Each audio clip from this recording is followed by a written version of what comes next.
আসসালামু আলাইকুম প্রিয় দর্শক, আমি ডাক্তার মোহাম্মদ রায়হানুদ্দিন। আমরা যে সার্জারিটি করছি তা হচ্ছে গাইনোকোমাস্টিয়া সার্জারি, পুরুষের বড় ব্রেস্ট ছোট করার সার্জারি। প্রিয় দর্শক, দেখতে পাচ্ছেন যে আমি এই মুহূর্তে একটি ব্রেস্ট অলরেডি আমার করা হয়ে গিয়েছে, আরেকটি ব্রেস্ট কিন্তু আমরা করছি।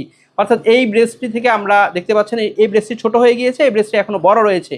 এখন আমরা এই মুহূর্তে এই ব্রেস্টটি থেকে আমরা লাইপোসাকশন করছি, অর্থাৎ ফ্যাটগুলো আমরা লাইপোসাকশনের মাধ্যমে বের করছি এবং পরবর্তীতে আমরা এখান থেকে গ্ল্যান্ডগুলো বের করব এবং আপনাদেরকে দেখাবো যে কি পরিমাণ ফ্যাট একটি ব্রেস্ট থেকে আমরা বের করেছি। দেখতে পাচ্ছেন নিশ্চয়ই এই ব্রেস্টটি ছোট হয়ে গিয়েছে, এই ব্রেস্টটা কিন্তু আপনার এখনও বড় রয়েছে।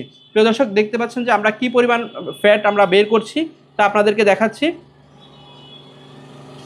এবং একটি ব্রেস্ট থেকে কি পরিমাণ আমরা ফ্যাট রিমুভ করেছি সেটা আমি আপনাদেরকে দেখাচ্ছি। প্রিয় দর্শক, দেখতে পাচ্ছেন যে একটি ব্রেস্ট থেকে আমরা যে পরিমাণ ফ্যাট রিমুভ করেছি তা দেখতে পাচ্ছেন। প্রিয় দর্শক, আমরা মূলত লাইপোসাকশন করছি এই মুহূর্তে এবং রুগী কিন্তু আমাদের সম্পূর্ণ অজ্ঞান করা হয়নি। রুগীর সাথে আমি একটু কথা বলবো যে কেমন আছেন? আলহামদুলিল্লাহ ভালো আছেন। এবং এই যে অপারেশন করা হচ্ছে কোনো অসুবিধা হচ্ছে না তো? কোনো অসুবিধা, এবং সজাগ আছেন তো আপনি? এবং তিনি কিন্তু আমার সাথে কথা বলছেন। অনেকে হয়তো মনে করতে পারেন যে এই অপারেশনটি কি সম্পূর্ণ অজ্ঞান করে করা হয় কিনা।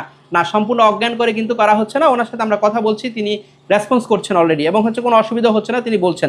মূলত আমরা লাইপোসাকশন করছি এবং লাইপোসাকশনের পরে আমরা ফ্যাটগুলো অর্থাৎ গ্ল্যান্ডগুলো আমরা বের করে নিয়ে আসছি।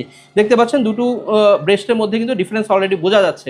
প্রিয় দর্শক, যারা এই ধরনের সমস্যাগুলো নিয়ে ভুগে থাকেন, অর্থাৎ গাইনোকোমাস্টিয়ার সমস্যা নিয়ে ভুগে থাকেন, অর্থাৎ যাদের ব্রেস্ট বড় পুরুষের, সেক্ষেত্রে আমরা এই সার্জারির মাধ্যমে কিন্তু আমরা ছোট করে থাকি এবং তা আপনি হসপিটালে করেই আপনি চলে যেতে পারেন, কোনো ধরনের হসপিটালে থাকারও প্রয়োজন নেই। প্রিয় দর্শক, যারা আমার নিয়মিত ভিডিওগুলো দেখে থাকেন, আপনাদের প্রতি কৃতজ্ঞতা জানিয়ে শেষ করছি। আসসালামু আলাইকুম।